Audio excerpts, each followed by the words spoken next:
രഞ്ജിത്ത് എന്ന സംവിധായകനെതിരെ രണ്ടാമത്തെ പ്രാവശ്യമാണ് ഇപ്പോൾ ലൈംഗിക അതിക്രമ പരാതി വരുന്നത്.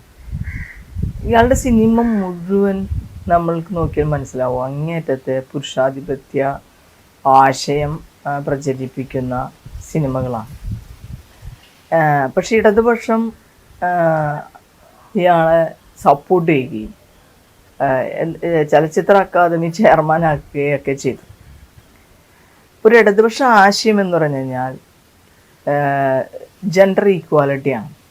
സ്ത്രീകൾക്കെതിരെ ഇത്തരം അതിക്രമങ്ങൾ നടത്തുന്ന ആളുകളെ അക്കോമഡേറ്റ് ചെയ്യാത്ത രാഷ്ട്രീയമാണ് യഥാർത്ഥ ഇടതുപക്ഷ രാഷ്ട്രീയം എന്ന് പറയുന്നത്. പക്ഷേ സർക്കാർ പലതരത്തിലുള്ള താല്പര്യങ്ങൾക്ക് വിധേയമായി ചലച്ചിത്ര അക്കാദമി ചെയർമാൻ സ്ഥാനം കൊടുത്തു. ഹെമ കമ്മിറ്റി റിപ്പോർട്ടുമായി ബന്ധപ്പെട്ട് വന്നിട്ടുള്ള ആരോപണങ്ങളിൽ അയാൾ ഒരു സ്ത്രീനെ ആക്രമിച്ചതായിട്ട് ബന്ധപ്പെട്ടുകൊണ്ട് ആ സ്ത്രീ പരാതി നൽകുകയും അയാൾ അറസ്റ്റ് ചെയ്യുകയും അറസ്റ്റ് രേഖപ്പെടുത്തുകയും ചെയ്തു. പിന്നീട് ഇപ്പോൾ അയാൾ ഒരു സിനിമ കുറേ നാൾക്ക് ശേഷം വീണ്ടും ചെയ്യുമ്പോൾ അവിടെ നിന്നും അതിലെ യുവനടി ഒരു ലൈംഗിക അതിക്രമ പരാതി കൊടുക്കുക എന്ന് പറയുമ്പോൾ ഇത് ആൻറ്റിസിഡൻ്റായിട്ട് മാറുകയാണ്. പ്രത്യേകിച്ച് സിനിമയിൽ വരുന്ന ആളുകൾ അവർക്ക് പ്രത്യേകമായി പോകാനായിട്ടുള്ള പ്രോസ്റ്റിറ്റ്യൂട്ട്സ് സെൻറ്റേഴ്സ് ഈ കേരളത്തിൽ ലൈസൻസ്ഡായിട്ട് ആരംഭിക്കുക എന്ന് പറയുന്നതാണ് ഒരു കാര്യം. രണ്ടാമത്തെ കാര്യം, ഇത്തരത്തിൽ വീണ്ടും വീണ്ടും ചെയ്യുന്ന ആളുകൾക്ക് 22 ഫീമെയിൽ കോട്ടയം പോലെ അതിലെ ഒരു സന്ദേശമുണ്ട്. ആ സന്ദേശം പോലുള്ള ഒരു കാര്യം ചെയ്യണം. നമ്മൾ ദുബായിലൊക്കെയാണ് വിചാരിക്കുക, ഇത്തരത്തിൽ ചെയ്ത ആളുകൾക്ക് അതിക്രൂരമായിട്ടുള്ള പനിഷ്മെൻ്റാണ് കൊടുക്കുന്നത്. കേരളത്തിൽ എത്ര കേസായി ലൈംഗിക പരാതികളായിട്ട് ഇപ്പോൾ പൊളിറ്റീഷ്യൻസ് ആണെങ്കിലും സിനിമ മേഖലയിൽ നിൽക്കുന്ന ആളുകളാണ്. ഹേമ കമ്മിറ്റി റിപ്പോർട്ടിൽ യഥാർത്ഥത്തിലുള്ള വിവരങ്ങൾ മുഴുവൻ പുറത്തുവിട്ട് ഇരുന്നെങ്കിൽ ഇന്ന് ഇപ്പോൾ കാണുന്ന പല വമ്പന്മാരും കേസിൽ കുടുങ്ങിയേനെ. അതിൽ പല സെറ്റിൽമെൻറ്റ് നടന്നുകൊണ്ടാണ് ആ കേസ് എല്ലാം രജിസ്റ്റർ ചെയ്തിട്ട് വീണ്ടും ക്ലോസ് ചെയ്യപ്പെട്ടു പോകേണ്ടി വന്നത്. അതിലെ വളരെ പ്രധാനപ്പെട്ട ചില ആളുകൾക്കെതിരായിട്ടുള്ള കാര്യങ്ങൾ പുറത്തു വിട്ടിട്ടുമില്ല. അപ്പോൾ അത് രാഷ്ട്രീയ നേതാക്കളെ സംബന്ധിച്ച് ഇപ്പം ഞാൻ ഇന്ന് കണ്ട രസകരമായ ഒരു കാര്യം, കേരളത്തിലെ രണ്ട് മുന്നണികൾ UDF-ഉം LDF-ഉം അവരുടെ പ്രകടന പത്രിക ഇറക്കിയിട്ട് അതിൽ സ്ത്രീകൾക്ക് അത് ചെയ്യും, സ്ത്രീകൾക്ക് ഇത് ചെയ്യുന്നത്, സ്ത്രീകൾക്ക് അവർ ചെയ്യേണ്ടാത്ത രീതിയിൽ തന്നെ വലിയ രീതിയിൽ സ്ത്രീകൾ കേരളത്തിൽ വളർന്നിട്ടുണ്ട് അവരുടെ സാമൂഹ്യ ജീവിതം തന്നെ. അപ്പോൾ KSRTC-യിൽ സ്ത്രീകൾക്ക് സൗജന്യ യാത്ര ഉണ്ടായിക്കോട്ടെ, നമുക്ക് സന്തോഷമുള്ള കാര്യമാണ്. സ്ത്രീകൾക്ക് 3000 രൂപ കിട്ടിക്കോട്ടെ, നമുക്ക് സന്തോഷമുള്ള കാര്യമാണ്. വീട്ടിലിരിക്കുന്ന സ്ത്രീകൾക്ക് 2000 രൂപ കിട്ടിക്കോട്ടെ, സന്തോഷമുള്ള കാര്യം. പക്ഷേ ഈ പ്രകടന പത്രിക ഇറക്കിയപ്പോൾ വലിയ വലിയ സ്ത്രീ നേതാക്കളുണ്ട് ഈ രണ്ട് മുന്നണിയിലും. ഇടതുപക്ഷത്തിലാണെങ്കിൽ ശ്രീമ ടീച്ചറുണ്ട്, ശൈലജ ടീച്ചറുണ്ട്, സുജാതയുണ്ട്, അങ്ങനെ എണ്ണിയാലൊടുങ്ങാത്ത അത്തരം സ്ത്രീ ലീഡർഷിപ്പ് ഉണ്ട്. അതുപോലെ ഇപ്പുറത്താണെങ്കിലോ UDF-ന് ഷാനിമാൾ ഉസ്മാൻ ഉണ്ട്, ബിന്ദു ഉണ്ട്, അങ്ങനെ ഉമാ തോമസ് ഉണ്ട്, അങ്ങനെ നിരവധി ലീഡേഴ്സ് ഉണ്ട്. പക്ഷെ ഇവരാരും തന്നെ, അവരൊക്കെ സ്ഥാനാർത്ഥികളുമാണ്, അവരാരും തന്നെ ഈ പ്രകടന പത്രിക പ്രകാശന ചടങ്ങിൽ വിളിക്കുകയോ അക്കോമഡേറ്റ് ചെയ്യുകയോ ചെയ്തില്ല. എന്ന് പറഞ്ഞാൽ ഇത് പൂർണ്ണമായും പുരുഷ കേന്ദ്രീകൃതം തന്നെയാണ്. അവർ ഇട്ട് കൊടുക്കുന്ന എച്ചിൽ കഷ്ണങ്ങൾ അല്ലെങ്കിൽ എല്ലിൻ കഷ്ണങ്ങൾ എടുക്കാനുള്ളവർ മാത്രമാണ് സ്ത്രീകളെന്ന് വിളിക്കുന്ന നേതാക്കളാണ് ഇന്ന് നമ്മുടെ രാഷ്ട്രീയ പാർട്ടികളെ നയിക്കുന്നത്.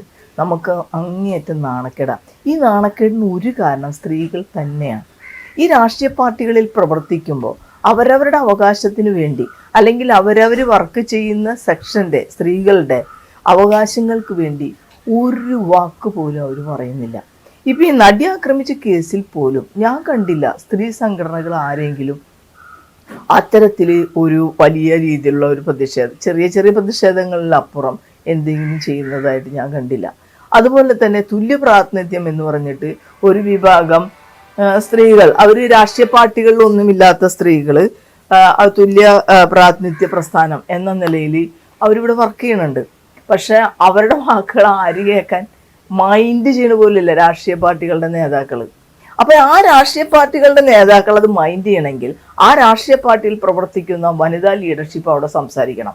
അവർക്ക് അവിടെ സംസാരിക്കാനുള്ള യാതൊരു വോയിസും ഇല്ല. പിന്നെ എന്തിനാണ് ഈ രാഷ്ട്രീയ പാർട്ടി, എന്തിനാണ് സ്ത്രീകൾ പോയി വോട്ട് ചെയ്യണത്?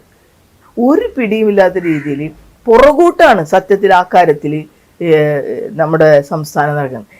UDFന്റെ പ്രകടന പത്രികയിൽ തെലുങ്കാനയിൽ നിന്നുള്ള മുഖ്യമന്ത്രിനെ വിളിച്ചാണ് പ്രകടന പത്രികയിൽ പ്രകാശന പരിപാടിയിൽ പങ്കെടുപ്പിക്കുന്നത്. പക്ഷെ ഇവിടെ നിന്നൊരു സ്ത്രീയില്ല. എന്തൊരു മോശമാണ്. ഇവർക്കൊക്കെ നാണാവില്ലേ ഇങ്ങനെ ചെയ്യാൻ? എനിക്ക് അറിയാത്തൊരു കാര്യമാണത്. ഞങ്ങൾക്ക് മനസ്സിലാവണില്ല, സ്ത്രീകൾക്ക് മനസ്സിലാവണില്ല എന്താണ് ഇവർ കാട്ടിക്കൂട്ടിക്കൊണ്ടിരിക്കണം. എന്നാൽ അതിനെയും ന്യായീകരിക്കാൻ ധാരാളം ആളുകളാണ്.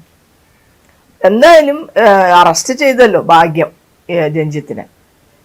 അയാളൊരു കോഴി എന്നൊക്കെ നമ്മുടെ നാട്ടിലെ പിള്ളേരൊക്കെ വിളിക്കുന്നത് പോലുള്ള അവസ്ഥയിലേക്ക് അയാൾ എത്തിപ്പെട്ടിരിക്കുകയാണ്. തീർച്ചയായിട്ടും അയാൾക്ക് നല്ല ശിക്ഷ കിട്ടട്ടെ എന്ന് ഞാൻ വിചാരിക്കുന്നു. ഭരണം ഉണ്ടായാലും ഇല്ലെങ്കിലും ഇയാൾ അറസ്റ്റ് ചെയ്യാതിരിക്കാൻ പറ്റും. ഒരു കാരണം എല്ലാവർക്കും നാണക്കേടല്ലേ, അതുകൊണ്ട് അറസ്റ്റ് ഉണ്ടായതാ. പരാതി ഒത്തുതീർപ്പാക്കാൻ കഴിഞ്ഞിട്ടുണ്ടാവില്ല. സിനിമയിൽ അങ്ങനെ തന്നെ ആളുകളും അതിനെ കണക്കാക്കുന്നത്. സിനിമയിൽ പോകുന്ന പെൺകുട്ടികളെ കുറിച്ചും മോശമായിട്ടാണ് കണക്കാക്കുന്നത്. ഒരു ജെൻഡർ ഇക്വാലിറ്റി എന്ന് പറഞ്ഞൊരു സംവാദം പോയി. കേരളത്തിൽ രാഷ്ട്രീയമില്ലേ ഇപ്പോൾ?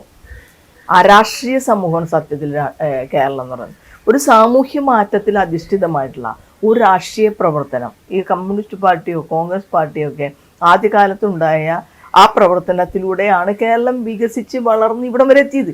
പക്ഷെ ആ ഒരു പ്രവർത്തനം കേരളത്തിൽ ഇന്നില്ല. ഇന്ന് ഈ രാഷ്ട്രീയ പ്രവർത്തനത്തിൽ പോലും ജനങ്ങളുടെ എന്തെങ്കിലും പ്രശ്നം ഈ 2 രാഷ്ട്രീയ പാർട്ടികളും 2 മുന്നണികളും 3 മുന്നണികളും പറയുന്നുണ്ടാ? പറയുന്നത് എന്താ? 3000 രൂപ കൊടുക്കാം, 4000 രൂപ കൊടുക്കാം, 5000 രൂപ കൊടുക്കാം. അത് മാത്രമാണോ ജനങ്ങളുടെ പ്രശ്നം? ഇവരിത് കൊടുക്കുമെന്ന് ആർക്കറിയാം? എവിടെ നിന്ന് ഇവർ കൊടുക്കണേ? കേരളം കടക്കണില്ല എന്ന് പറയുന്നു. ഇപ്പം 3700 കോടി രൂപ വീണ്ടും കടമെടുത്തിരിക്കുന്നു. പിന്നെ എവിടെ നിന്ന് ഇവർ കൊടുക്കണത്? ഇത് നമ്മൾ യുക്തിരഹിതമായ രീതിയിൽ, ഇപ്പൊ തമിഴ്നാട്ടിലും മറ്റ് സംസ്ഥാനങ്ങളിലൊക്കെ ആയിരുന്നു ഈ രീതിയിൽ പണം ഇങ്ങനെ കാണിച്ച് ആളുകളുടെ നിന്ന് വോട്ട് പിടിക്കേണ്ട പരിപാടി ഉണ്ടായത്. ഇപ്പൊ ഇത് കേരളത്തിലും ആരംഭിച്ചിരിക്കുകയാണ്.